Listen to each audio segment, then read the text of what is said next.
Afternoon குட்டி vlog தான் பார்க்க போகிறோம். காலையில் ரேஷன் கடைக்கு போயிருந்தேன். ரிட்டன் வரும்போது சின்ன சின்ன வேலைகள் இருந்தது.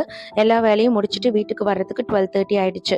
வரும்போது இந்த மந்த்துக்கு தேவையான ஆயில், கீ, அதுக்கப்புறம் அரிசி தீந்து போச்சு. ஆர்என்எஸில் வந்து ஒரு மூட்டை கிச்சடி பொன்னியும் எடுத்துட்டு, பாலும் தீந்து போச்சு. ஈவினிங்க்கு மேலே எங்கள் ஏரியாவில் பால் கிடைக்காது. அதனால் பாலும் வாங்கிட்டு வீட்டுக்கு வந்துட்டேன். 12:30 ஆகிடுச்சு. வந்ததும் வாஷ் பண்ணி வச்சுருக்க எல்லா பாட்டில்ஸ்லையுமே ரீஃபில் பண்ணி எடுத்து வச்சுட்டு கொஞ்சம் நேரம் ரெஸ்ட் எடுத்துட்டு லஞ்ச் ஒர்க் எல்லாமே ஸ்டார்ட் பண்ணிட்டேன். சும்மா இருக்காமல் வரும்போது 3 கத்து கீரையும் வாங்கிட்டு வந்துட்டேன்.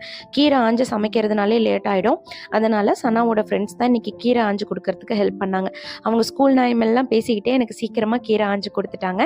அதனால் இன்றைக்கி மத்தியானம் லஞ்ச் பார்த்திங்க அப்படின்னா சாதம், கதம்ப சாம்பார், சிறுகீரை பொரியல், தயிர், குழந்தைங்களுக்கு மட்டும் ஆம்லேட்டு.